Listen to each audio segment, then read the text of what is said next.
Now, during these experiments, they find out that breaking the Warp-10 barrier turns you into a salamander.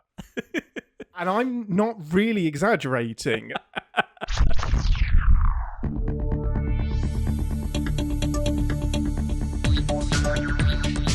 Captain Spot, Stardate 80892-3.1. I said that weird. Welcome aboard Starship Enterprise, and thank you for joining us as we take a brief shore leave from the world of CinemaSins to explore the universe of Star Trek. I'm your Captain Ian Whittington, and with me this week, he made a deal with the Borg that wiped out an entire species, and you know what? He can live with it. It's Jonathan Watkins. I merged a Voyager and a Deep Space Nine quote. Got it all in one. Yeah, that was awesome. I'm Danae this week. So he is Danae, glasses and all. I don't know what Danae does. I don't listen to this podcast. I'm kidding. I do actually. If I've seen the episode, sometimes I don't, just because it's like I don't want to be spoiled. But yeah, no, once I've actually watched the episode, then I'll listen. Yeah, of course, I believe you. That's a good place to jump in. Did you watch the latest season of Strange New Worlds? Have you seen any of it? No, Strange New Worlds. I am almost. I think I watched the first couple episodes, but I am definitely most of that season behind. I think you'd like it. I'm behind on just about everything. No, I've really enjoyed the first season, and the first couple episodes of the second season I enjoyed as well. Mm-hmm. So you're just gonna rewatch Murder, She Wrote and Columbo for the 14th time. Yeah, but see, Murder, She Wrote's more of like, that's a background thing. That's like, I've seen this so many times, like if I'm reading or something, like, so I can't really do that with stuff I'm actually trying to pay attention to. That makes sense. But Murder, She Wrote that's basically how it all works. I think everybody does that, though. Everybody has their comfort stuff. Oh, for sure. We are on a Star Trek podcast where most of the time we're rewatching episodes. I've watched up through Voyager a lot, like over the years, because that was my growing up, so. And I've watched most of Enterprise. I think I've seen all of Enterprise, but I don't know that I've rewatched a lot of Enterprise. But especially back in the day when I had when I had regular cable and there's like a Heroes and Icons channel or something, and like every night they have a block of Star Trek shows. And they start with the original series and they end with Enterprise. Yeah. It's like one episode of each every night. So hell yeah, I watched that. Yeah, I know the Sci-Fi channel over here used to do that a lot. Enterprise might be the one that I've seen the least, other than the animated series, but I've still done animated series is definitely the one I've seen the least of. Yeah, I mean, I've seen the least. I've seen them all, but I've only watched them. But I still have to. I'm still not completely caught up on Discovery either. So, or what we're going to talk about today. To be honest, I'm not either. I'm a bad Star Trek fan. I've watched half of season 4 of Discovery. I don't think it makes you a bad fan. I haven't finished yet. No, it does, Jonathan. Makes me a bad fan. As much as you've watched, I think you're all right. I mean, if you just watch the movies, you can call yourself a Star Trek fan. I don't care. True. Very, very true. Well, before we get into the lower decking that's happening this episode, which, that sounds rude now that I've said it that way, let's get into some emails.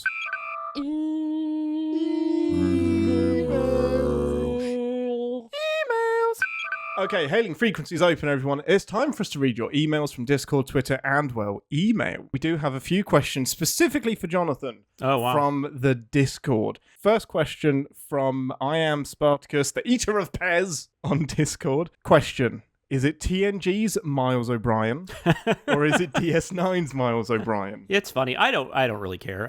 That was just something I thought something I started to irritate you with. But I can't remember which side of the argument I'm on. Space Nine. I think of Deep Space Nine first, probably, just because he was a main character. Mm-hmm. So, and I think I'm on the other side of the argument because he started in TNG. He did, absolutely. No, I mean, he definitely started there. And he's in a decent amount of episodes, but he's just not ever a focus, except for one, right? With the Wounded or whatever. Is that the one? That's his episode. It's so freaking good. Because Keiko was introduced on TNG too, right? Keiko was introduced getting married to... No. Like, their marriage episode, Data's Day. So this is where... Oh, that was Data's Day. That's right. That's what's going on. That's a big event that day. That's right. But isn't she in Rascals too? Yeah. Am I right? She gets shrunk down to a kid. Why do I know this? I'm impressed. That's great. I haven't seen Rascals in probably 20 years, but it's such a weird episode. It's so weird. It's the most season 7 episode of the season, other than maybe Genesis, where they all de-evolve. But it's a wild one. Yeah, young Picard is wild.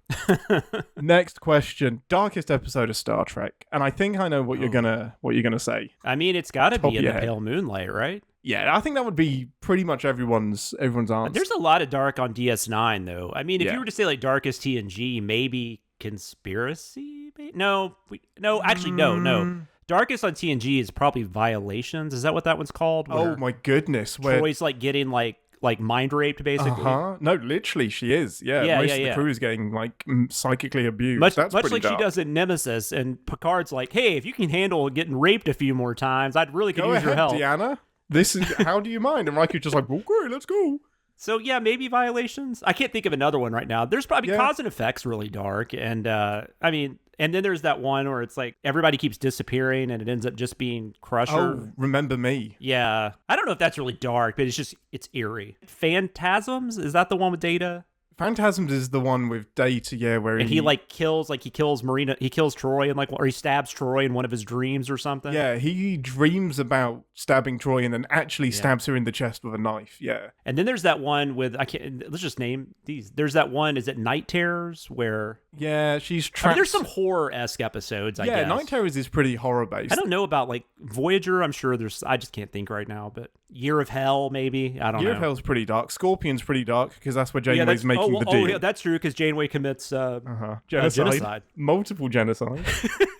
That's amazing. Actually, I feel kind of bad. I keep saying that, but I wonder if genocide's kind of one of those words, though, where it's like you shouldn't it's kind of like people say don't ever use the Hitler card. I wonder if like you should say something different. I feel like genocide's so dark. I think you're that's right. What it is, right? The Borg don't go half measure. They wipe out your species. Yeah.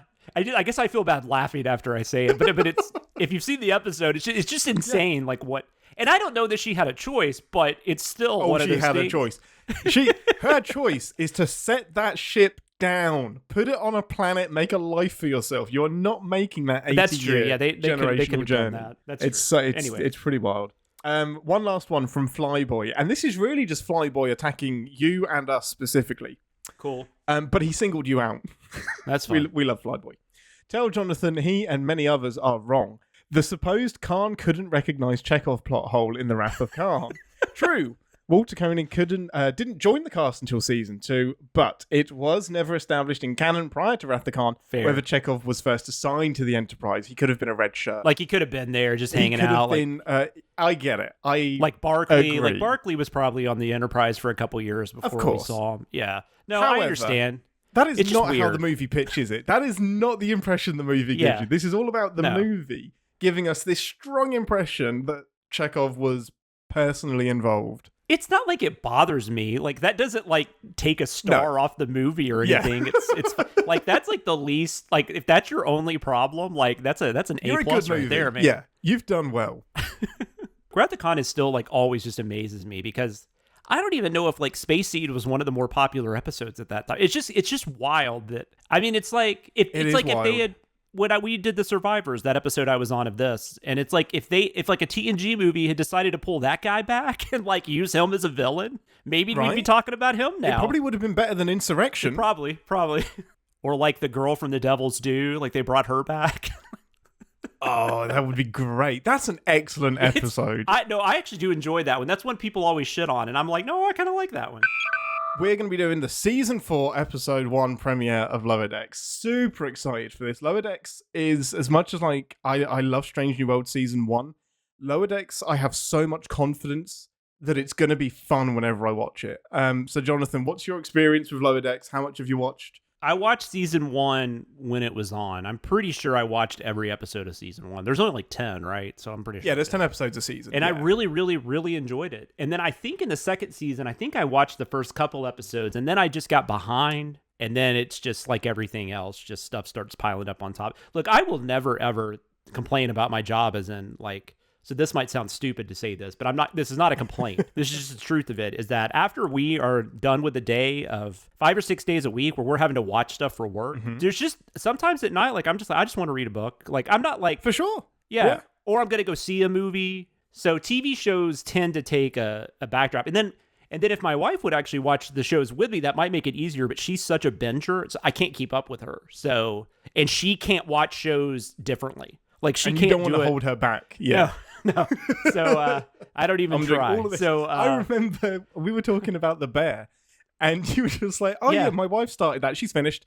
Like, she just binged it all in one afternoon. Yeah, like I didn't even ask, like, "Hey, do you want me to watch it with you?" Because I knew I would have to sit there for 2 days straight just watching The Bear, and I didn't have time to do it. You just got to write off that time. Yeah. So no, but I want to get back to it. And I want to watch I was going to watch season recaps, but I was like, and I read about kind of what the season 4 episode's about, which I'm excited about. And it sounds like there is going to be a season-long story this season. But you told me that the past couple of seasons, they haven't really done that, or at least not. So they kind of straddle this line where the running themes are kind of like Boimler finding his confidence, Mariner finding out like whether she like can butt against authority and be herself. There's the Rutherford. Are they still ensigns? They're still ensigns, yeah. Okay. Everyone is still an ensign. There's Tendi kind of battling with her being an Orion. The main like kind of ongoing theme is that the Packlids are dicks. Yeah. And they're like on the up and up. They keep like they're like making more trouble than they ever have before.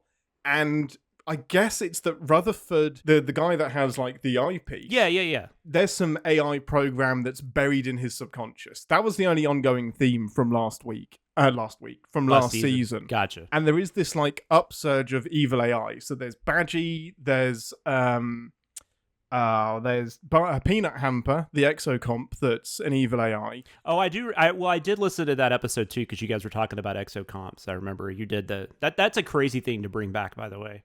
It's incredible. Like trying to explain the exocomps to Danae was hilarious. Speaking of which, if you want a 2-hour recap of season 3, we released that episode last week. So I don't know if it's going to help you. There are easier ways to get caught up, but we will talk about Peanut Hamper quite a bit. Well, this is such a quick show too. That's why I feel stupid that I haven't actually caught up with it because it's like. But they pack so much into these 25-minute episodes. They do. Yeah, it's so great.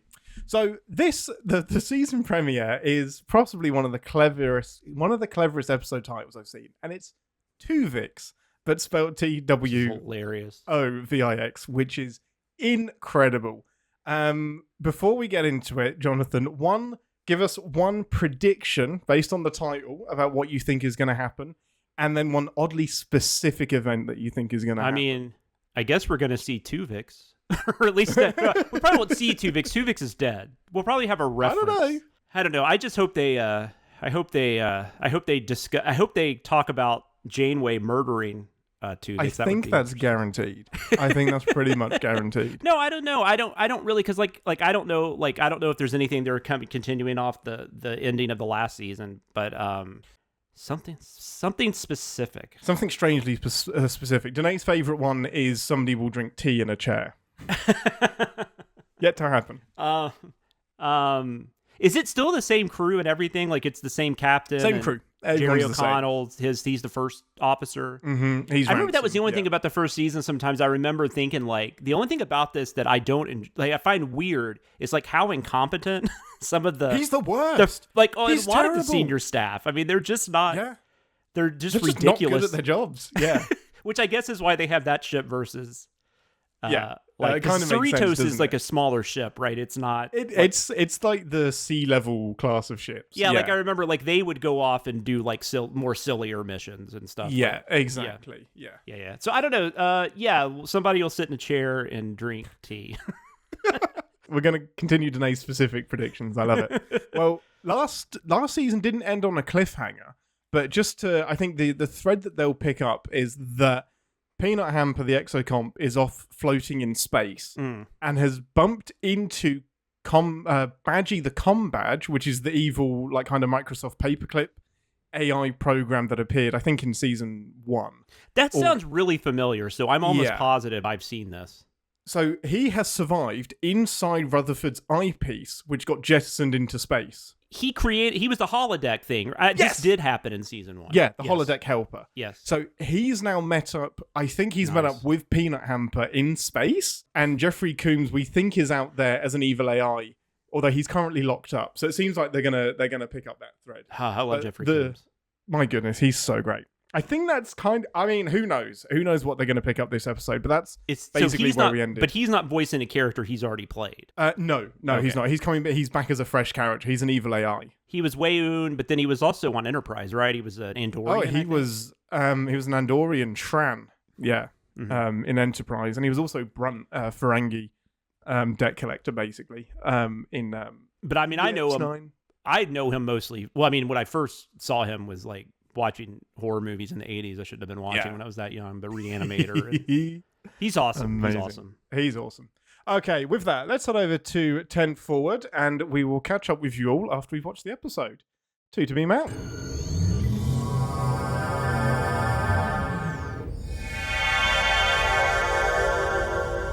Welcome to 10 Forward, the part of the show where we grab something from the replicator and share our immediate thoughts and feelings on the episode we just watched. Most important question first, Jonathan, what would you like from the replicator?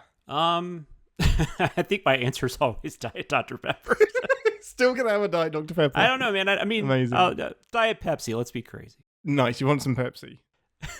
I want some of that Neelix cheese. Genuinely, I want. It's gotta taste good, right? No. I don't know, but I mean that's true. But I mean, old cheese is actually. I mean, that's what blue cheese is, right? So. Well, old cheese is just milk. No, sorry. Yeah, that's cheese too. I mean, is just we drink. Old milk. Yeah, so I guess the cheese would be fine. Yeah, cheese would be great. Okay, I'm going to be really mean. Jonathan, give us a synopsis for what happened this week. Oh my God. Well, if there was anything, because I mentioned this before we started watching, I have not seen the last couple. I haven't seen the last season definitely, and I haven't seen all of season 2.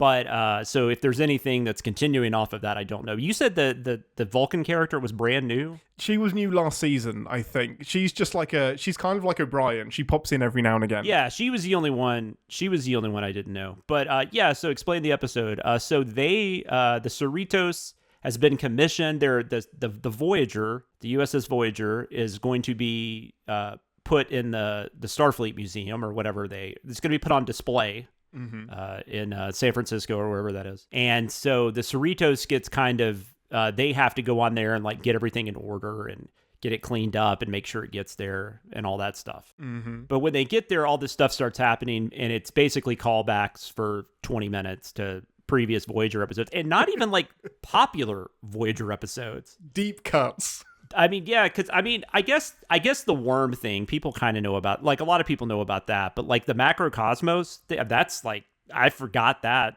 until I saw it. That's a great episode. That's where you've got like Janeway in a tank top, just kicking ass and going Rambo. Yeah. It's like the kind of a Die Hard with with aliens on the ship. Yeah. But in this thing, so the flower thing that created Twovix and Voyager.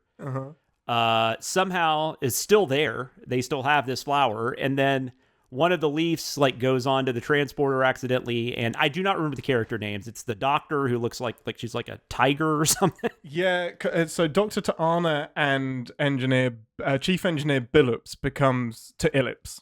Ta'Illips. Yeah. And then what I love, but then the captain of the Cerritos doesn't actually know how Janeway dealt with this. So she's like, I'm going to go read up on how Janeway dealt with this and then get back to you. Which is so funny because we're all just like, we know where that's going. Yeah. And then if anybody doesn't know, Janeway murdered Twovix. Twovix, by the way, if for some reason people don't know who this is an episode of Voyager where Neelix and Tuvok, I almost called him Twovix, they merge together and they create the name Twovix. And it's a really weird episode. It's one of those episodes that like, it's one of those episodes I'm like, man, if we had Twitter then, that would have been really interesting because back then the internet was barely even a thing. I mean, I watched that episode when it was live and I was just like, that was an episode I just watched. I wasn't even really thinking about anything. I didn't think of it when I was relieved because I was like, I hope she isn't tied down to morals and ethics because Ian, the human being watching a cartoon, essentially. Exactly. I fucking hate Twovix. I want Neelix and Tuvok back.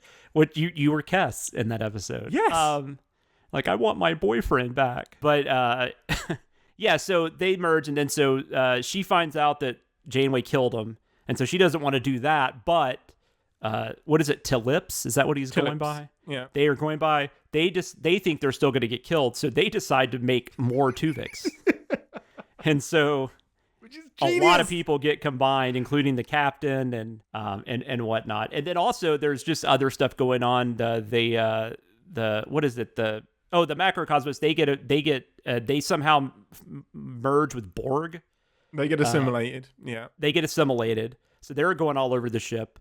Boimer, who is like not on his game today because he's been told that he might get a promotion if he does well. He's like nervous, and he's also thinks that Mariner's going to be mad at him and all that stuff. So we got that going on, and then they have to deal with the Borg thing, and then what's the green? Is it Tendi? What's her name? Yeah, Tendi. Yeah. Tendi and is it T'Lyn? Is that the Vulcan? Yeah, Tendi and T'Lyn. Yeah, that's it. They actually handled the Twovix thing by taking all of the Twovixes and combining them into one big giant meat puppet.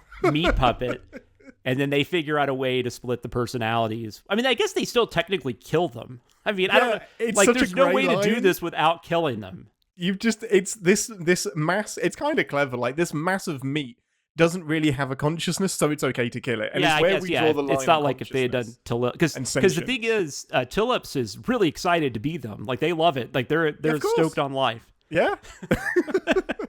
And it's funny. There's that one part where they're like, "Yeah, we're all gonna hang out and have fun and make memories, and it's gonna be great." Yeah, not realizing what's gonna happen. I love that, man. So that's and then people get promoted, including Mariner, who didn't want to get promoted. So that's another thing. But and then there's a thing at the end where a new ship shows up and it destroys a Klingon ship, and I have no idea what that's about. I think that's going to be just continuing throughout the season. I didn't know if it was something maybe that connected with a previous season. I'm guessing no.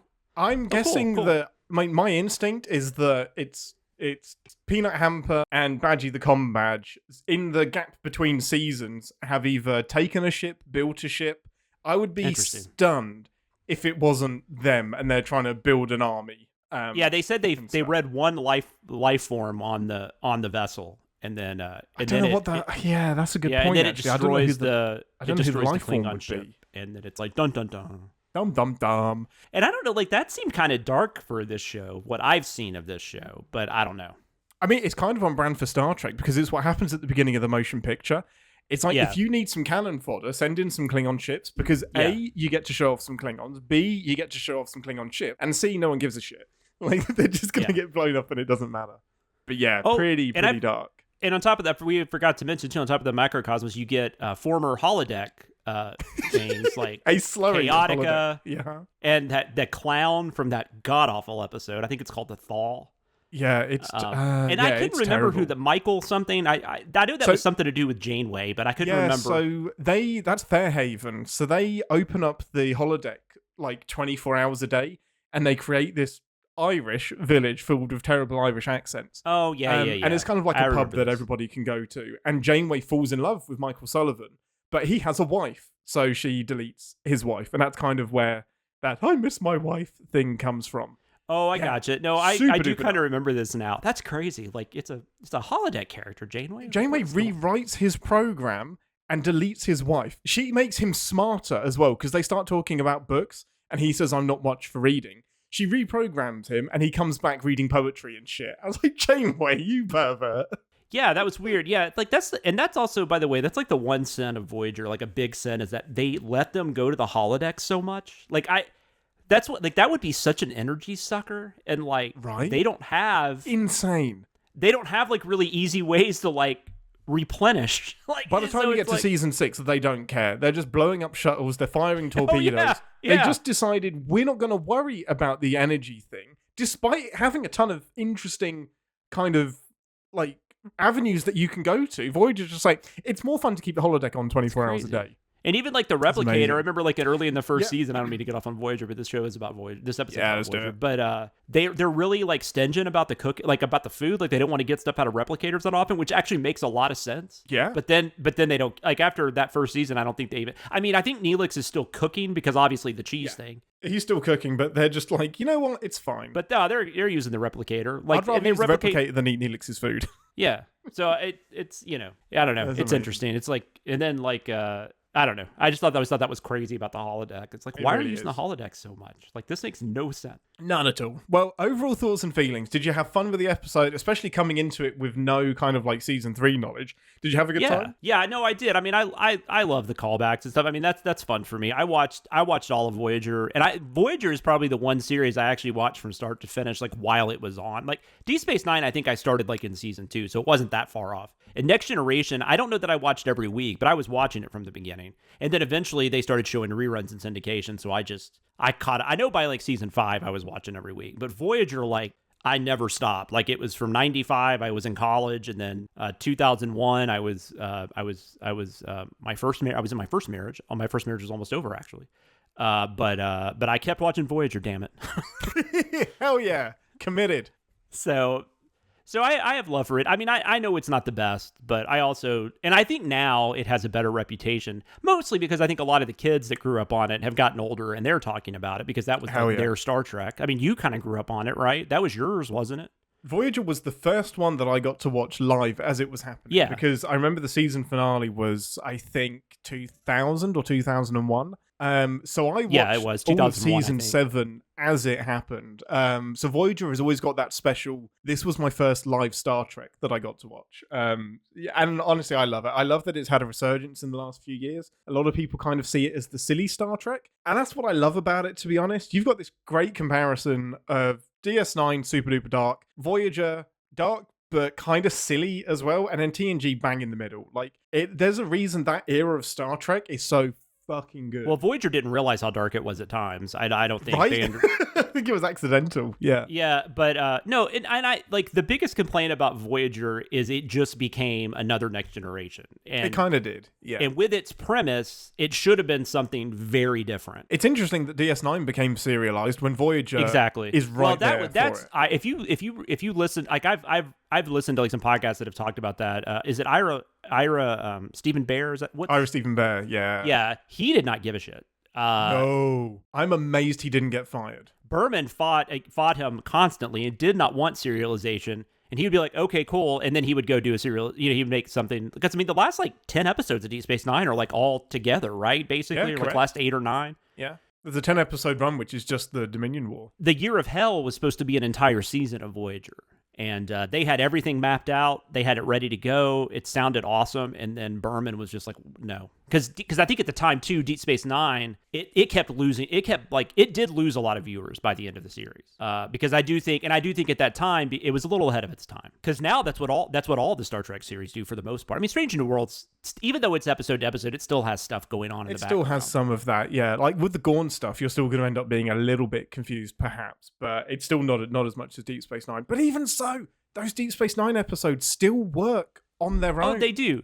But I do understand why DS9 doesn't do that well in syndication now, because it's like you feel like you have to watch every episode, whereas if you could just watch a random episode of Voyager. But what I was trying to say, though, is Voyager did not probably do as much justice as it could have to its premise. However, once you are like, this is what this show is, there's a lot of good stuff in it. Yeah, no, I totally agree. I don't know why people give it such a hard time. It's not great all the time. I mean, maybe it had more terrible episodes than most of the series, but I mean... There's some great stuff in there. That Blink of an Eye episode gets me every time. Oh, that's awesome. And especially starting with when they brought 7 of 9 on. I mean, there's some really good stuff from Scorpion, till the end. And they might have actually had a better final season than Next Generation. If I was to do episode comparisons, it's possible. Episode 7, I think you're probably right. Sorry, season 7, I think you're right. But that last episode hurts it. Next Generation's finale is far and away the best finale. It's not even close. That should have been the first movie, I almost feel like. Oh, it absolutely should have been done. They put more thought into it than they did Generations, that's for sure. But a lot of Next Generation 7th season is not great, and a lot of it's that they're trying to wrap up stuff, and they're not, and stuff we don't even care about. I mean, I like Ensign Rowe, but I didn't need to know. Yeah, I didn't need a culmination for her, and Wesley came back all fucking moody and shit. That was a rough watch. And then Picard's clone son or something with an episode. Oh yeah, I can't even remember. It's not his actual son. They just switch his DNA, so yeah, it's not his son something at all. to it. But I don't remember either. Yeah. Which would have been a better way to give him a son than how we did it in Picard. But never mind. We're not going to talk about Picard. This was a really fun episode. Yeah. This was an incredibly fun episode. This is opening so strong. But this is peak stuff. It's so good. That Voyager theme was incredible. Oh, yeah, the animation of Voyager was stunning. I like how this show looks better than Picard. I love how Strange New Worlds looks. But this animation hits me so well. It's so good. It was just a really awesome victory lap of Voyager, some deep cuts, and I just love that they were brave enough to set it on the ship as well. So just leave the Cerritos behind and set the whole episode on Voyager. It's such you can call it fan servicey, but this is for me serving the fans in the right way. Absolutely loved it. Yeah, I think that's I mean, I've heard people say that about Picard season 3, and I get that, but I mean, fan service doesn't mean it's bad. That's just that's a term somebody came up with. I don't know who, but it's just like anything else, I mean, there's like, people use hair metal as kind of a derogative term, but there's definitely good bands from that era. Yeah, for sure. It's not like if it's fan service, but I mean, Picard season 3 exists because people wanted to see the continuation of that character and wanted to see the other characters. I mean, it doesn't need to exist, but it does, and they did a pretty good job with it. I think they did too. Yeah. I had an interesting chat with Aaron about this because he was asking me how I was enjoying Ahsoka because he knew that I hadn't seen any of Rebels, and I said, I guess this is how you felt during Picard season 3. Yeah. Because I'm enjoying it, but I absolutely know I'm not in on the references. Yeah. I'm not in on the joke. I'm definitely being left behind and not appreciating it as much as if I'd watched Rebels. But I'm also not holding that against the show. Like, I'm kind of applauding it for saying, almost rewarding people that have seen Rebels. So I'm absolutely fine. That doesn't bother me either. I hear people complain about that. Like with I understand if a movie, like you're going to the theater to watch a movie, that's irritating if like you need to have seen like a season of a TV show to understand what's going on in the movie. But as far as like a TV series, and then you have a sequel to that series, which is, I mean, Ahsoka is basically just like Picard is to TNG, Ahsoka is to Rebels. So, I mean, of course it's a sequel. I have not seen all of Rebels. I have seen more than you because I've seen some of it. I've seen a couple seasons of it, but because I actually tried to watch it all before Ahsoka premiered and I couldn't get it all done. So that helped me a little bit because I at least I knew who Ezra was, I knew who Sabine was, I knew who Hera was. But I'm enjoying it too. I think I would have still been enjoying it even if I didn't have that knowledge, because that knowledge is not really making me enjoy it more. No, that's fair enough. It's a little bit distracting for me, but overall, the show is killing it for me. However, we're not going to talk about Ahsoka anymore. We'll do a different show for that. I did want to note, in the opening credits, that attack scene on the Borg, they always add a different ship to it. So in season 1, it was just it's their Romulans. Simpsons couch. Yeah, exactly. Yeah. Then they add the snowflake, and then they add that's good. The Pakleds, I think, and now they've added the whale probe from Star Trek 4, which is so freaking funny. I was like, what's it going to be? What are we going to add? Just genius. I have a question, though. I don't think the whale probe is on our side. I think it's fighting with the Borg because it's pointing the wrong way. Like, the probe bit that does all the damage is pointing away from the cube and towards the Federation. I think the whales have teamed up with the Borg. I love it. I love it so much. It's such a great little nod. Somebody asked in the comments if we heard the whale sounds. I did not, actually. I didn't this time. I'm going to have to listen out for that. We are here to find his son. Amazing. So, obviously, this episode tackles the biggest controversy from Voyager, the whole Twovix thing. Is that the biggest? I guess it is. You're probably right. It's the one we're still talking about now. It's probably not... you could argue what they do to Seven is in some ways, not ethically the best. I don't know. Oh, ripping her out of the collective? Yeah, I guess so. Yeah, even, I mean, it's like, it's like, I don't know. I guess it's how you look at if you've ever had if you've ever tried to get somebody out of a cult or something. I don't, maybe it's similar to that. Mm-hmm. I don't know. But yeah, I think you're right. I think it's Twovix. Yeah. I think it's the one that we're still talking about now. Yeah, so I think it's kind of bold and genius for Lower Decks to take it on. It's kind of what this show was built for. Now, how did you feel about how they resolved it? So this is their way of answering the question. They kind of all admit that Janeway killed Twovix. It was really aggressive. But they're defending it as well by saying that she was in the Delta Quadrant and didn't have much choice. Like, she needed her chef back and she needed her security officer back.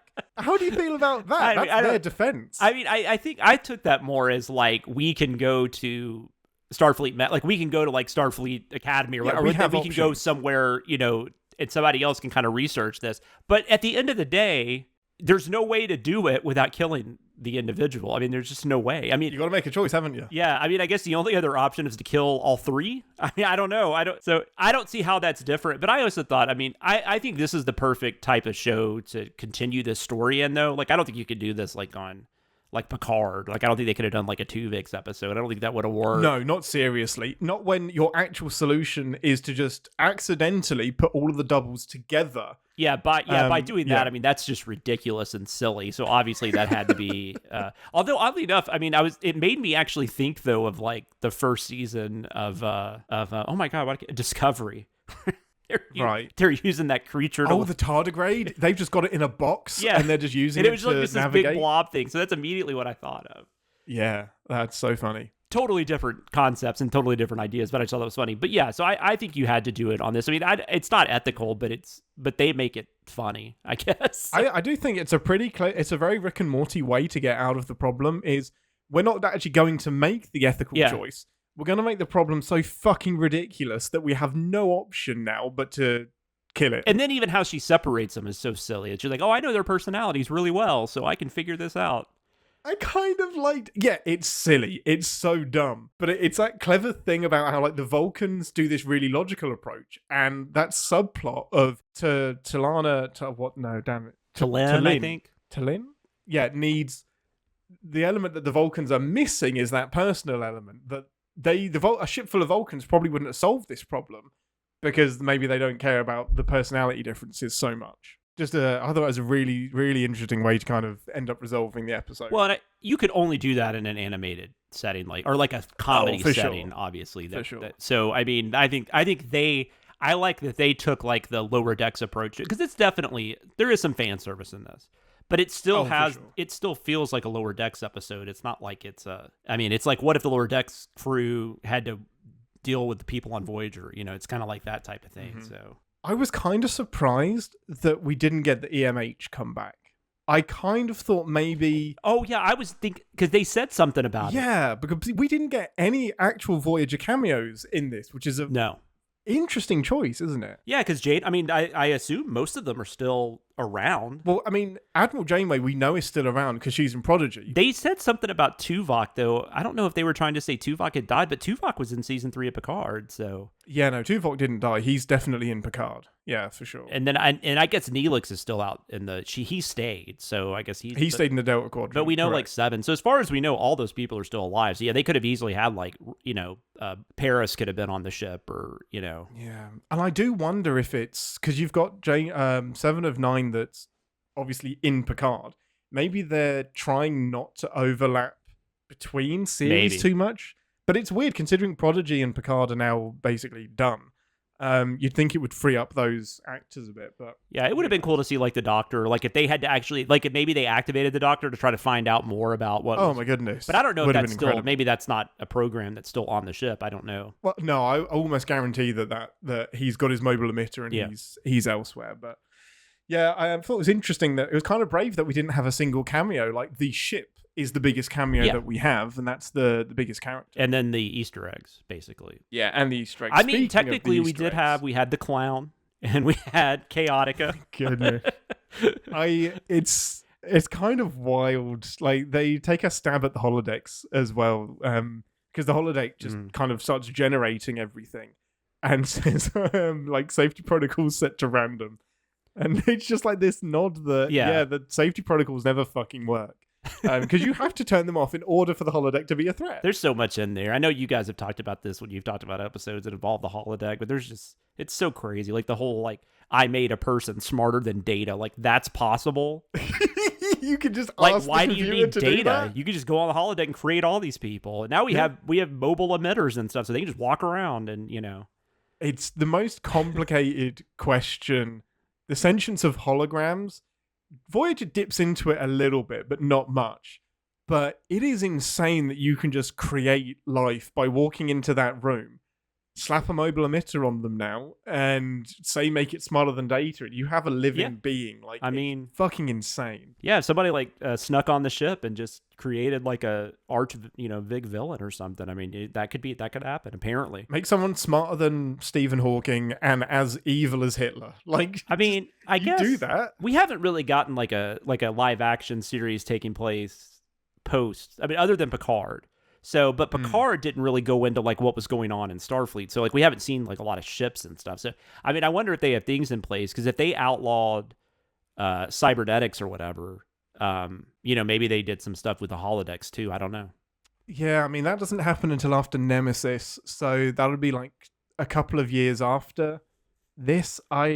Yeah, I wasn't positive when this took place. It's before Nemesis? No. Sorry, this takes place after Nemesis, so it's like the 2380s. But that ban happens, I think, in like the 2390s. I think. So we're still quite a bit far from. They say something about the 70s in this episode, so I guess that's Voyager was in the 2370s. Is that right? Yeah, Voyager is. So TNG ends in 2371, and that's when Voyager starts. So Voyager finishes 2378. So Voyager's been home for about 3 years by this point, 3 or 4 years. Yeah. Which makes sense. That's kind of how long it's taken to clean the ship up and turn it into a museum piece. While we're speaking about Easter eggs and whatnot, pulling out the macrovirus is really, really fun because they don't just go, here's the macrovirus, and now we're going to turn it into a Borg. So Borg nanites get out and start assimilating our favorite Voyager things. And I bet that is one of the writers has been watching Voyager and thought, what if all of the Borg stuff that 7 of 9 has in the cargo bay escaped and started assimilating things? I bet that is a storyline they always wanted to put out there and now got the opportunity to do it. It's so freaking fun. Yeah, because they didn't really do like it. Because I remember, so they have all those. Because didn't they have kids or something? They ended up they got some more Borg kids or something, right? And they unassimilated them on Voyager. Didn't that happen? Yeah, they found some Borg kids. Yeah, that's that were why they had by like the more Borg. than one. Borg. They had like 8 alcoves. Yeah. Borg cove. However, they built those. With 7 of 9 with their limited supplies, I guess. Right. Yeah, 7 of 9. Uh-huh. She was also a magician and could just make stuff appear. Basically. But yeah, so yeah, I bet that would have been. I could see them doing that, and then they just never really had the budget for it or something, because that would have been wild. It's so fun, and again, it's perfect breeding ground for lower decks. It's such a fun idea. Obviously, you have the salamanders as well. Like, oh god, what is that episode called again? Oh no, it's the one where they go to Threshold. Yeah, because it's often it's like the Spock's brain of Voyager, but I would say it's often one of the ones that people talk about like the worst episode of any Star Trek. It's up there.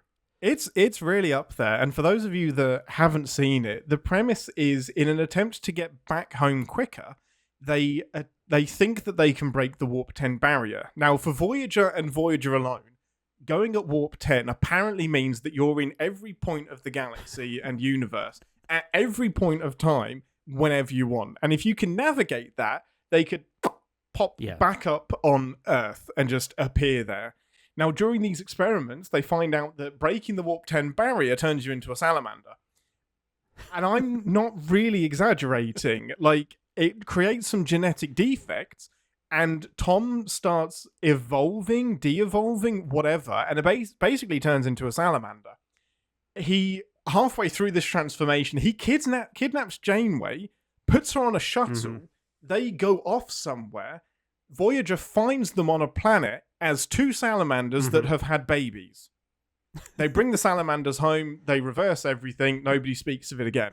It's fucking insane. It's great for the rest of that. That was like season 2, so there's still like 5 seasons left, and the whole time I'm just like, man, I wonder if it's like Paris and Janeway fucked. Like, I mean, they have kids. They abandon the kids. Yeah, they leave the salamander kids on the planet. That might be darker than Twovix now that you mention it.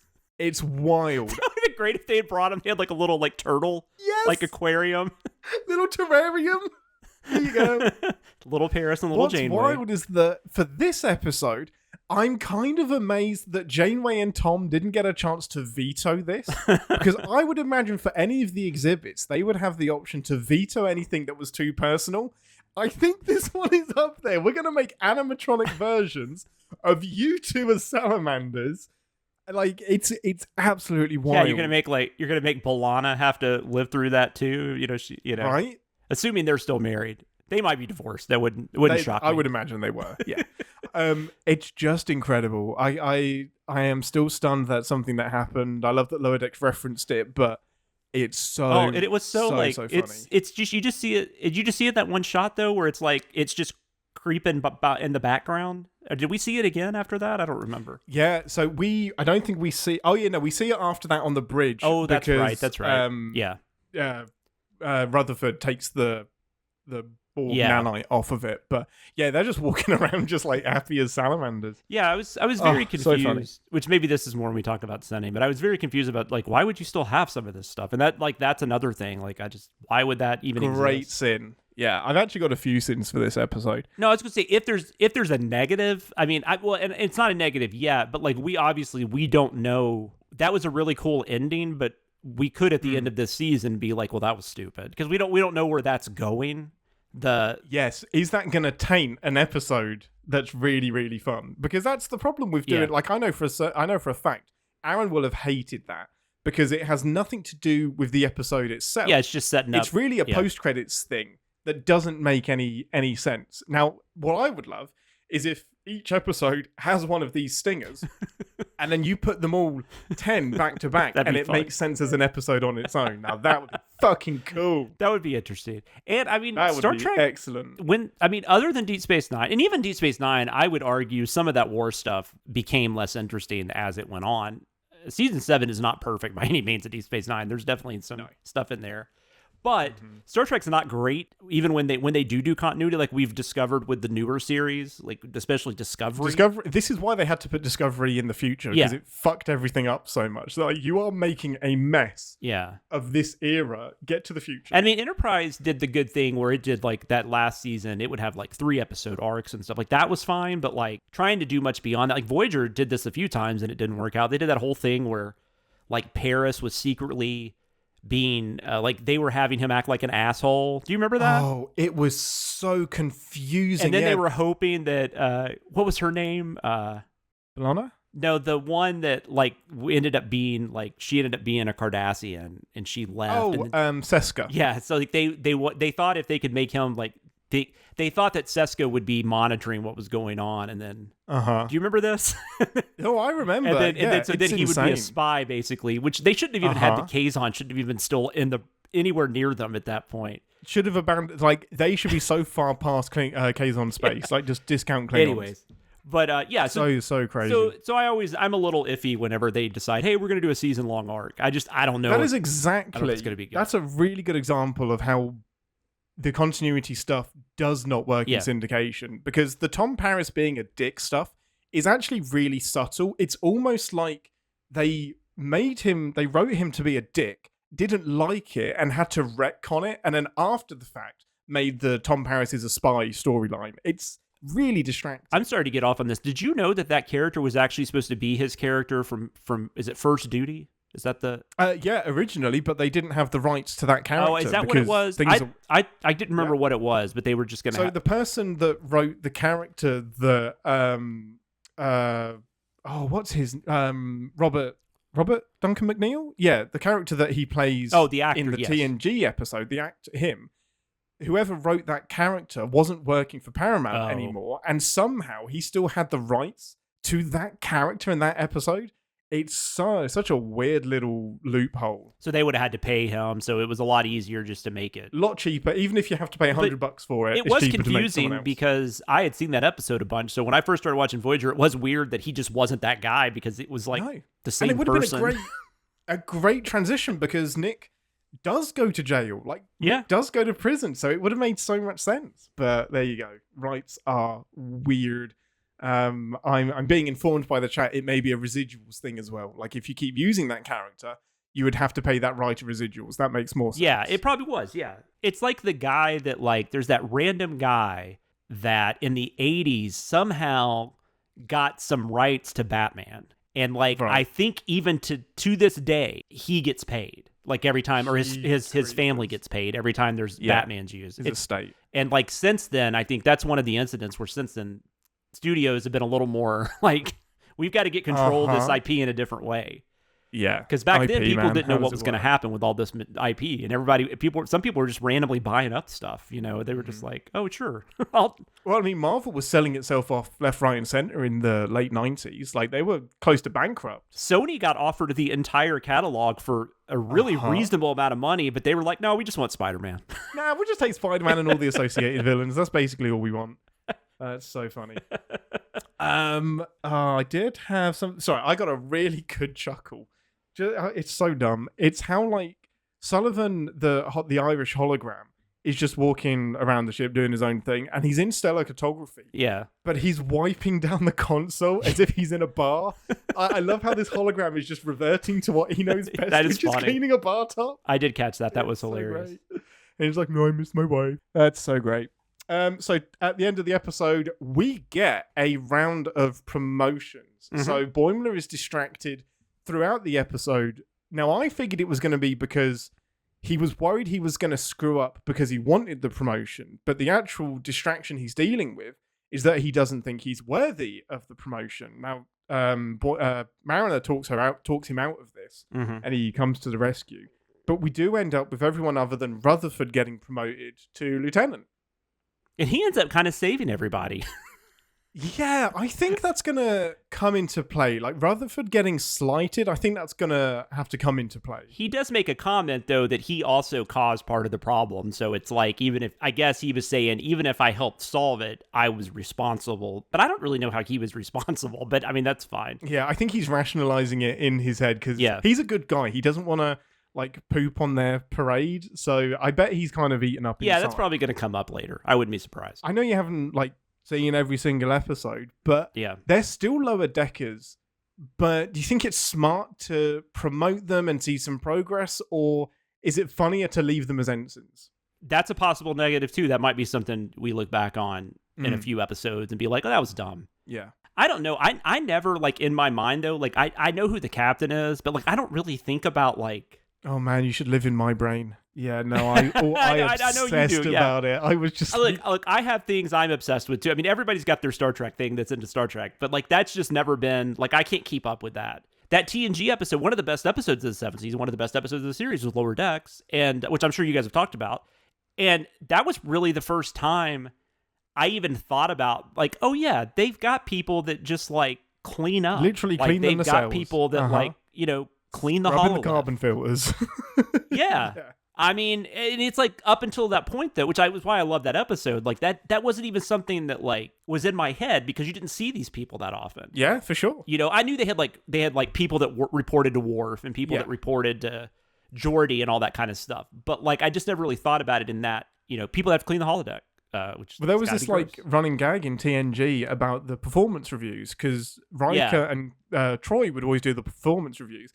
But it was always in the cold open, and they always said, fuck this, I can't be bothered. Yeah. There was always something more important that came up. But no, I understand. I got so obsessed about the ranks that my biggest nitpick growing up with Voyager was not necessarily that Harry stayed an ensign, which is, I get it, that's fine. Oh, he did stay an ensign. He stayed an ensign the whole 7 years. The controversy is that shithead Tom Paris gets given a Starfleet commission straight out of prison, gets promoted to lieutenant, demoted to ensign, promoted to lieutenant again in the space of like 3 years. Yeah, and you would have thought Harry would have gotten. He helped out enough. Like he would have. They even had that. He was like the captain. Like he had like a night shift. That was like an episode I remember. He does the Delta shift, bridge command. Like it's just insane that Tom specifically gets 2 promotions and Harry doesn't get one. That confuses me too, though. So since Harry is an ensign, would he not be a senior officer? Because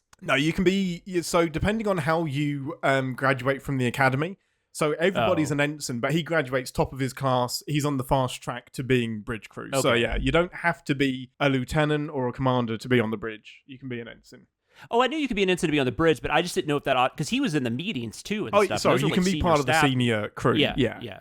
But I would imagine that if he's promoted top of his class, throw the guy a bone. Just make him a lieutenant. Like, what the fuck else does it mean? Like, everyone's on rations. Like, and this wasn't even lieutenant, right? That they got in this one. This was like lieutenant second grade, junior grade. Yeah. Grade. It's the low entry level lieutenant. Yeah. It almost felt like that. It almost felt like an attendance award or something. Well done. You showed up to every shit. So yeah. So if they're going to promote them, I mean, I don't know. I'm of two minds. Like, it doesn't bother me. I guess we could come to find out that was not a good idea. But like, or we're going to get some annoying storylines where Rutherford's mad or something. But at the same time, they didn't. I mean, it doesn't even feel like they gave him that much of a promotion. Like, they're still going to kind of be doing the same thing. I mean, they do say they don't have to clean something. So you do there are extra responsibilities for sure, but it can't be that much of a difference. Come on, like.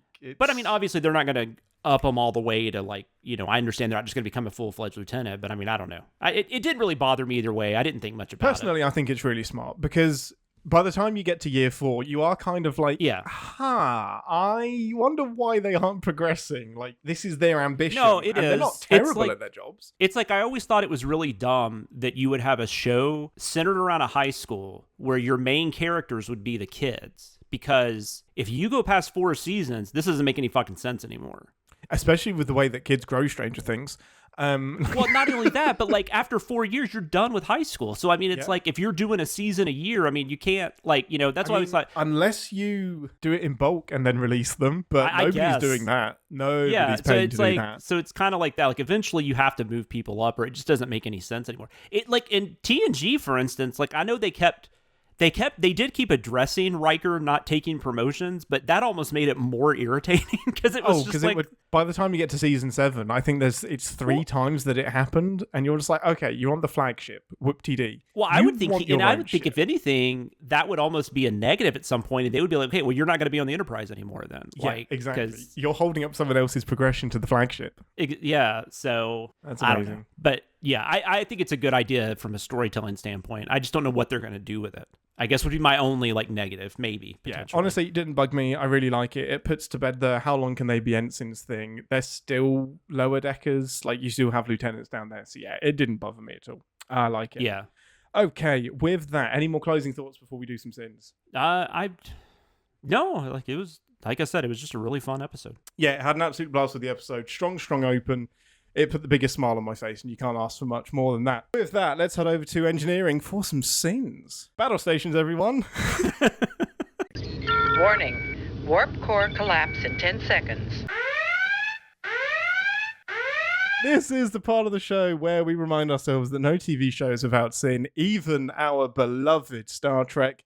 You go first, Jonathan. I have 5 sins. I don't have a lot, because this show is the anti-sin. We talked a little bit about just the fact that there's stuff on there. We can talk about that when you like the macrovirus and the Twovix leaf. But I thought it was interesting. They actually had a process, like they had the Twovix process or something, even though it only happened once. And if they didn't have the flower still, it would never happen again. So it's just interesting to me that there was like a whole like just in case. So this comes from like Tuvok was a fan of making hybrids and blending flowers together. And this backfired, obviously, to make Tuvix. It's kind of wild that A, they kept the plant, B, they have a process for it, but C, this process doesn't actually include a solution. No. Like, there's not, in case of Tuvix, this is what you do. They are still struggling with exactly how this should happen. Like, you would think that the transporter itself would be like, hey, I recognize that flower. Abort transport. We don't want to do this again. Like, you think that would be baked into the transporter. Like, abort the transport immediately. I didn't realize, I guess I should have known this because Janeway was so like, I'm Starfleet and this is what Starfleet does. But that they would actually keep logs of everything that happened. Because I'm like, some of that stuff, I'm like, how do you still have a job? Like, right? You got promoted to admiral? Like exactly. She should get home and just like, yeah, weird thing happened. On the trip in that Borg transport conduit, wiped our logs. There isn't a single log from the last 7 years. Because I mean, it's a Janeway characteristic that she would not do that, but but then I'm just like, man, Starfleet was really. I guess they felt really bad that they lost him for that long, and they couldn't get him back. There's probably like a presidential pardon thing where you did what you could to get home, so we're just going to excuse any of like the questionable stuff you did. It is what it is now, but I really do. Part of me does kind of wish maybe they had gotten home like halfway through season 7 and we actually had like 9 or 10 episodes about what happened to them after they got back, because there's some stories you could definitely. I think that could have been interesting. That's actually my biggest sin of this episode is that for me the biggest missed opportunity, which is what Lower Decks is so great at doing, is following up on missed opportunities or stuff you just didn't think of doing, is the biggest missed opportunity in Voyager was showing us their homecoming. We get Voyager turn up at the planet, fireworks in space, an escort of some ships, and that's it, cut to credits.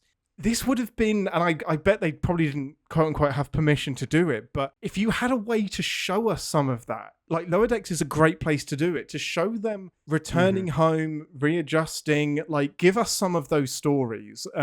I would love to see Lower Decks give us some of that. And they could have even done it like Lost style, because I don't think anyone was thinking they didn't get back. So like, I don't think it would have been a spoiler at the beginning of season 7 to maybe have some like future scenes, and then it would go back, and that would be the episode. Like they're telling a story, or it somehow connects. That would have been interesting. But what it is now. The great way about getting Lower Decks to do it is that you can have all of the original actors, but they haven't aged. You just have their voices. So exactly, you can just animate it. So for me, it's a big ask for a 25-minute show to do that, but it's something I would love them to do in the future. Just heal that just like wound. have maybe one character on an episode or something. Like, they've got to go somewhere that Tuvok just happens to be. They've done they haven't really done anything like that, have they? I mean, I guess they did go to DS9. So. No, not to my knowledge. But was anybody on that DS9 episode? What, the one where they went back? Didn't they go to DS9? I haven't seen it, but didn't they go to DS9? on Lower Decks? Yes, they did. Yeah. So they had Kira, Kira, Quark. I think it's just Kira and Quark that are in that episode. So and Kira's in charge of Deep Space Nine. They could have had one or two people. Like, they could have had Paris there. Or Paris and Kim, could have been there. Oh, man. Well, I mean, Paris appears in last season, I think, or season 2. Okay. So I haven't seen that episode. I think he's a commander or something. So we do get little bits and pieces. Oh, okay. That's but not the actual readjustment at Homecoming. And I guess in Picard, we find out that 7 of 9 tried to go.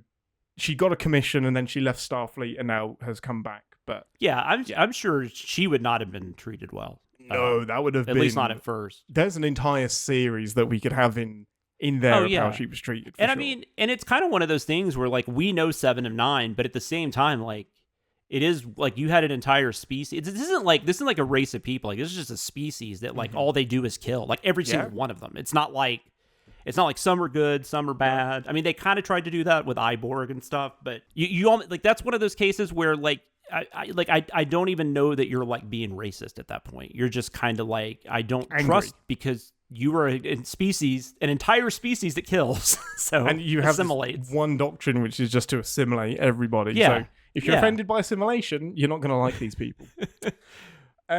What's your next one? What else have you got? Well, this one was minor, but like I thought it was funny. It was one of those like they announced all the promotions. It was to T'Lyn, Zindi or whatever, and Tendi, Tendi, and Boyer, and but then they waited like they all got to have a conversation and stuff, and then they announced that Mariner got it. Yeah. Like so, it was one of those weird things where it's like, although I wouldn't put it past the first officer to make that like a dramatic timing moment. I always forget his name for some reason. Ransom. Jack Ransom. Yeah. But that was definitely something like if we were sending this episode, we would absolutely send that because it's ridiculous. The dramatic timing. He names is so the other perfect. 3 like that. Yeah, and then. Like 2.5 minutes probably passed. Mm-hmm. It's like, surprise! Of course she's going to be last, as if he knows. And then he's being a dick. I didn't really understand. I might have missed something, but I didn't understand why once the simulations were gone that the ship just stopped. Because was it just being controlled by the Borg technology? So no, it was because he infected the gel packs with cheese. And the gel packs that's right. Okay, yes. Yeah, yes. they affect so the cheese actually stopped ship. The ship. Yeah. He literally like kills Voyager dead. Yeah, that's true. All and I think that's why he's also saying like, so I don't know that I should be promoted. Yeah, I fucked Voyager. But it's like I don't know, man. You still saved everybody. I mean, by that logic, Scotty would have never got a promotion. He fucks up so much. Exactly. Oh yeah. I guess Scotty got promotions. I have no idea. I think. Well, yeah. No, he ends up being a captain. He ends up captaining a ship at some point, and then he goes. Is that to like? Starfleet Is that? Do they mention that on TNG when he's on there or something, or is that like in the novels or something? Yeah, no. This is in Relics. Okay. So he says to Geordi, whatever you do, yes, he does end up commanding a ship because he says to Geordi, whatever you do, make sure they never take you out of the engine room. Like, never stop being a chief engineer. It was always my favorite job. It's just fucking weird that a chief engineer becomes captain. That's not necessarily a transferable skill. Like that's. I mean, I guess I get Sulu, but like. Sulu kind of makes more sense. Yeah, engineer, you would think if anything, you'd become an admiral at some point. Maybe that's possible because that's more of an office. Yeah, maybe you become a teacher or something. But yeah, exactly. Yeah, that's not really a captain path. It's a weird one. This is such a tiny little nitpick because it depends on when this program happens. But the Sullivan that we see shouldn't really remember his wife because Janeway deleted the wife. Because Janeway deleted it, he shouldn't. Unless they've rebooted Fairhaven for some reason, But then the fact that he misses her means that he knows that she's gone. So yeah, it's a nice throwaway line, but it's one that doesn't make sense. No, it doesn't. I agree. That's definitely... I didn't think about it at the time, but when I read it in the comments and now you saying it, yes, it makes sense. Does not make sense. Go for it, Jonathan. Any more? No, that was really all I had. I mean, except for, like I said, I feel like we've talked about that enough, but just that they still had the flower, they still had the salamander was a story. You mentioned that already, that would even be in the story logs or whatever. And also somebody did say in the comments that the clown wasn't on the holodeck, so that was a little confusing. Like, yeah, I guess, I mean, they mention it in the show as well, that he wasn't even a holodeck program. Oh, that's right. So I think they're kind of acknowledging that they wanted to include him. They just want to include the clown because it's like considered a bad episode. And yeah, I will say the one I wish they had. I was hoping there for a second, like the Brad Dourif character. Oh my goodness, that would be amazing. The serial killer. Yes. Suitor.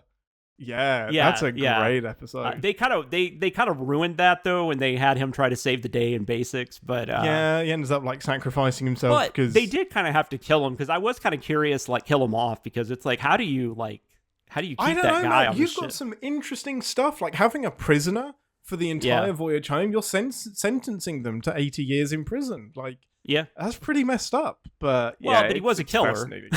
Yeah. No, you're right. He wasn't. Right. He had no intention. He basically said, "I'll probably do it again. Multiple you guys murders. Should lock me up." Yeah. It's so fucked up. I love it. I love him so much. What his eyes? Like, I know all Beta Zeds have black eyes, but he was dead inside. So good.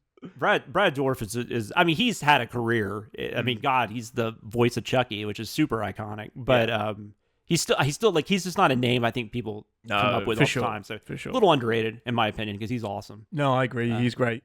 There was a comment you made at the very end of the episode when Ransom is in his quarters. Oh, that's not how you do pull-ups? That's not how you do pull-ups. And I'm just like, not how I was taught. I always just taught, like, it's gonna be, this is just the people see it, but I was always taught you had you had your fist facing you, right? And you were, but he's just like that. I think that's just how he does it. I guess you can do it that way. That's just not how they were taught. And I'm not a push-up expert. I've maybe done, like, I was able to do 2 or something in my entire life. So I think Ransom would pick the most difficult way to do a pull-up, just because it's Ransom. You don't have to be in that kind of shape to play baseball. That's why I played baseball. Exactly. Amazing. No, I haven't got any more sins. Let's quickly do your predictions. So at the top of the episode, Jonathan predicted that Twovix would be involved. Which, to be fair, yes, given the episode title. More so, I wanted him to bring up the fact that Janeway had murdered him. Yeah, so I'm surprised we kind of didn't go into that debate more, but I actually like the amount of lip service they gave to it. Nobody drank tea, though. No, his specific prediction was carrying on Danae's reign of somebody will sit in a chair and drink tea. It did not happen this week. Maybe next week if we're very, very lucky. Does it ever happen? I mean, it happens a fuck lot in TNG. Like, Picard can't go an episode without drinking tea in a chair. That'd be like the people play poker. Like, that could be one of the... Yeah, exactly. Amazing. Well, thanks for joining us, Jonathan. We mentioned it in the outtakes, but where can people find you? Tell us about your other CinemaSins podcast. I have a CinemaSins podcast, and as I mentioned in the outtakes portion, we have already recorded at least every episode we've done up until now, which is... It's called Gold, Diamonds, and Death. It is a James Bond podcast, which is actually part of the title as well. Each episode is one of the James Bond movies. We're going in order. As of this recording, For Your Eyes Only, just released today. I think that's episode 13. Your eyes only. Yeah, Sheena Easton, man. So I think we've got like 14 episodes left, 14 or 15. My math is bad, but and we have not decided. I think we'll probably do something past that, but we have not made that decision right now. But yeah, definitely. I hope you guys, that's in all your podcast stuff. The easiest way to look it up is just type in CinemaSins, and all of our stuff comes up. Yeah. So, and then you can follow me on Twitter. I am at SamLoomis13. I am on Blue Sky. I guess we can start talking about Blue Sky. Yeah, I am as well, as is CinemaSins. Yeah, CinemaSins is on Blue Sky. I think all of us are, except maybe Danae. Danae might be the only one that isn't. I mean, Chris isn't, but Chris isn't on anything. Yeah. But I'm at Sam Loomis 13. Oh, and Daniel's not on anything either. But I'm the people that are actually on Twitter.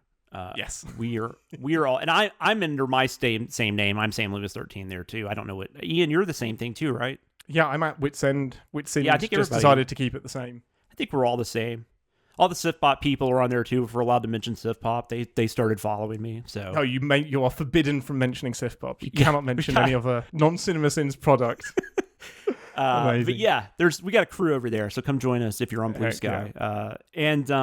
God, what else? Letterboxd. Just look up my name, Jonathan Watkins, and then obviously, as Danae and Ian are involved in, we have CinemaSins, TV Sins, Commercial Sins every week. Through Friday, we got some video going up every. Yeah, we do, and we do a bunch of push-ups. Yeah, we do. We do them the right way. We do a bunch of bill-ups.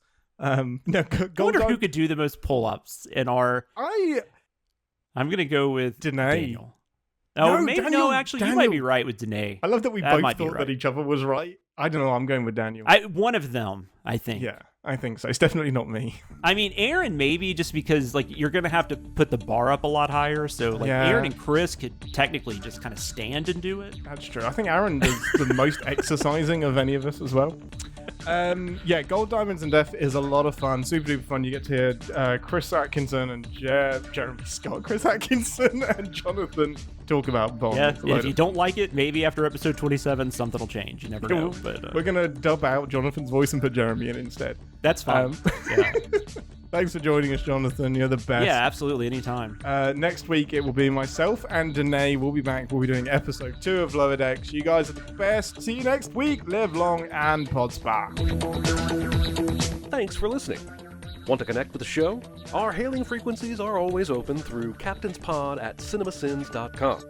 Like, comment, and subscribe on your podcast player of choice, and be sure to visit cinemasins.com. With that, let's head over to engineering for some sins. Do you not do battle stations everyone anymore? Oh, shit. How did I remember that? Because you remember that because you did the little marker point for the ads. Oh, that's true. Yeah. That's his cue to put the ad in. But I do, I have to find that every week. Yeah, that's amazing. Because I had to be like, you have got to take a breath so I can put a freaking ad in. Yeah, because I was overlapping the transition with my battle stations, and he's like, I can't fit the advert in. Battle stations, everyone. Yes, well spotted, Link. Danae is looking slightly different. She's trimmed the goatee a little bit. She's having a rough day. A bit more subtle. Yeah. In theme with the episode today, we are Janeway today. Yeah, the transporter thing went a bit weird because the thing just happened top to bottom. So the bottom half is Danae and the top half is all Jonathan. Jonathan, what's going on with you before we get into the show? Well, you want to tell the people about? Because we don't really do a lot of live shows now. It's just Captain's Pod. People don't get to see you on BTS or anything. I started a new podcast.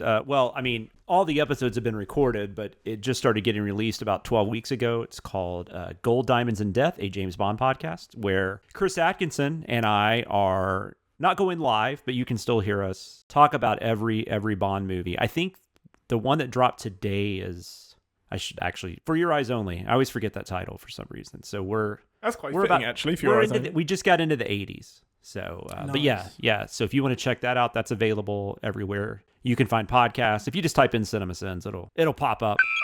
What's it been like going through every Bond movie? I don't know that I had ever done it in order like that. Because I had been watching Bond films since I was a kid, but other than... but no, it was interesting. It was very interesting. And especially because we both did. We both did a lot of research, watching behind the scenes stuff. And I also read the books. Oh, nice. And we talk about those as well. So it was just really interesting, getting kind of learning things. And so I have a lot more appreciation for stuntmen now that I've done a lot of research on that. There's this, I can't remember the movie off the top of my head, but there's one, I know it's already aired, where this guy's foot got cut off while he was filming.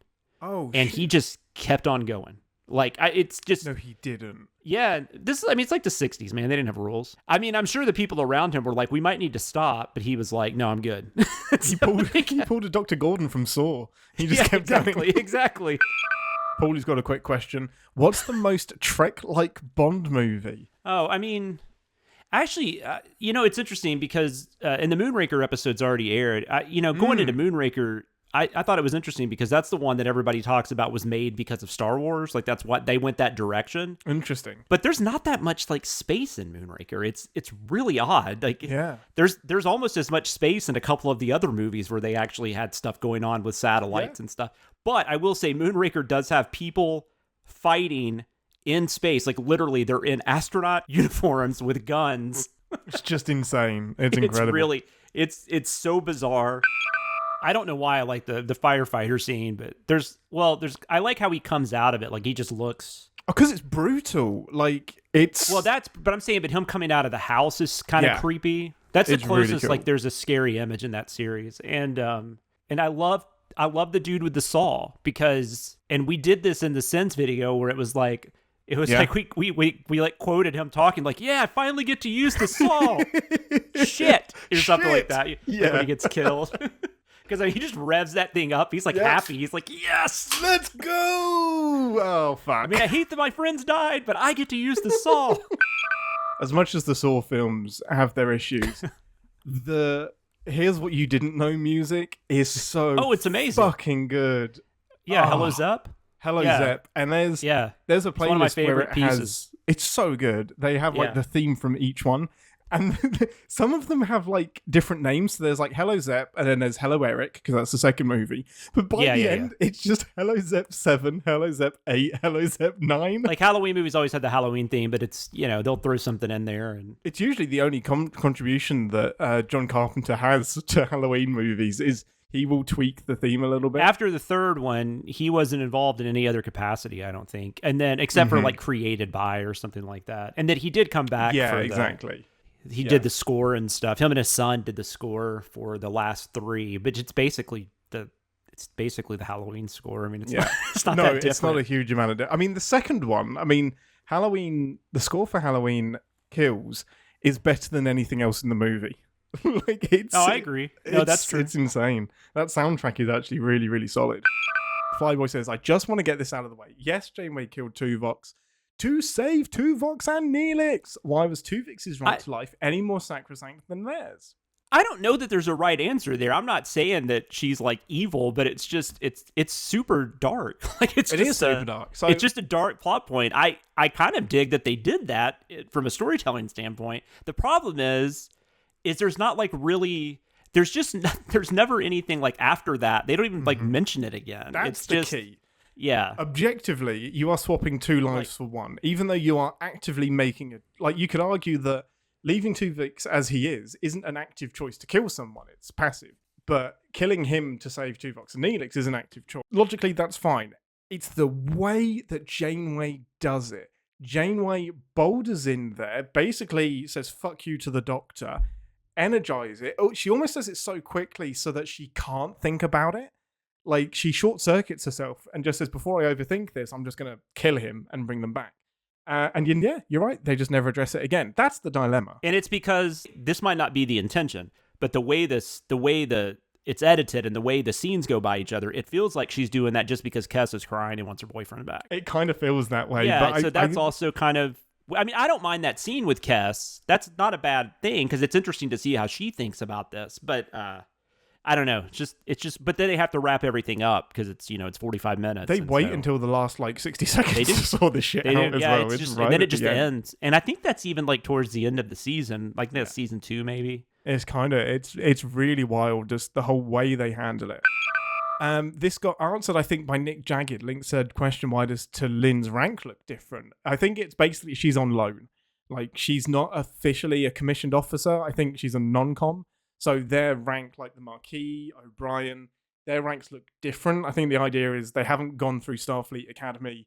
She's kind of on loan from the Vulcans as a punishment, basically. That's why it looks a bit different. Sarah says, I am glad Year of Hell wasn't a whole season. That was a rough watch. I loved that episode, those 2 episodes, so much. But I hate to say it, but I agree with Rick Berman. I think an entire season at that time would have been too much. You're talking about 24 I don't know that they would have. I don't know that they would have done it well. Yeah. I like, for instance, I know you're a fan of it. I'm not a huge fan of season 3 of Enterprise. I mean, I like parts of it. No, I get it. But I do think they kind of pigeonholed themselves, and so I think that unfortunately hurt it more than helped it. I'm surprised they were able to do that, but at that point, I just don't think anybody was paying attention because they weren't doing that well in the ratings, and I'm sure they were just like, whatever you can do, it's fine. Right, I think it was a Hail Mary because it wasn't doing very well at all. Because they said on season 4, like they got to do whatever they wanted as long as they were under budget, as long as they were within their budget. That's why they got to do all that stuff for the Mirror universe, and I mean, because just nobody was paying attention to them. It was so fucking fun as well, isn't it amazing? Yeah. Like that season is up there as one of the great seasons. So it's like, it sucks it was only 4 seasons, but I don't know that you get that season. Finale's terrible, though. There's for sure. no defense at that finale. Totally agree. That'd be like if TNG ended with Shades of Grey. Oh, no. Could you imagine? That would suck. No. And like All Good Things was the second to last episode. Yes. Like, oh, no. That would be the worst. Because whatever was right before that was really cool. Like I don't remember if that was Mirror or if that was Peter. I think that was the Peter... It was the Peter Weller. Which was Terra Nova, really good. Terra Nova thing. Yeah. Yeah, that was really good. Really good. This was an interesting. Paulie said, if you put Twovix, Will, and Tom Riker together, could you tell? So this is a solution. Like if you double Twovix or if you double Tillops using the same thing that doubled Riker, then you kill one of the transporter doubles. Was that a transporter and then you have all thing? 3 of them back. Yeah, because Riker right. beams down to a planet and his double gets left behind. They kind of do that. So in Voyager, even there's an episode where like Kim and Paris, there's like another version of them on a planet or something. Remember that? Oh, and then they like this is the demon planet thing where the entire crew is duplicated. Yeah, the entire crew. That's so fucked up because they go to this planet. This like microorganism thing duplicates everybody, but they can only live on that demon planet. But what's amazing is that in order to let Voyager go, they give them all of their DNA, so they leave behind a replica of Voyager and a replica of the crew. But the I thought it was just Paris and Riker for some reason. I mean, Paris and Kim. It's everyone. What's really fucked up is that all of the duplicates forget who they are and leave the planet and eventually die in space because they get broken down. So there's an episode where the ship falls apart and you only find out at the end that it's the duplicate ship and not the real Voyager. That's right. I remember that now. Yes. Insane. Absolutely fucking insane. I'm sure they included the pattern from Neelix's suit in Tillop's uniform as an Easter egg. It was fun, but still sinful. True. I figured that was the plant because there's kind of these branching things coming off of the pattern. So I kind of wondered if that was the orchids influence, perhaps. Slab says there's a rumor that the showrunners didn't want to pay Garrett Wang more, so they offered to promote him on the show instead of getting a wage increase. That'd be amazing. I would love that. If that's my headcanon, that's now true. Garrett Wang, though, I mean, he has a whole podcast about doing Voyager. I mean, he's so happy, and he's supposed to be really nice at conventions, and I mean, he loves it. I can't say I'm a Kim fan necessarily, but that's not his fault. No, I mean, he had some that's pretty the way shitty he was episodes. written. Yeah, that's the problem. Hello. Alrighty, let's talk about some Twovix.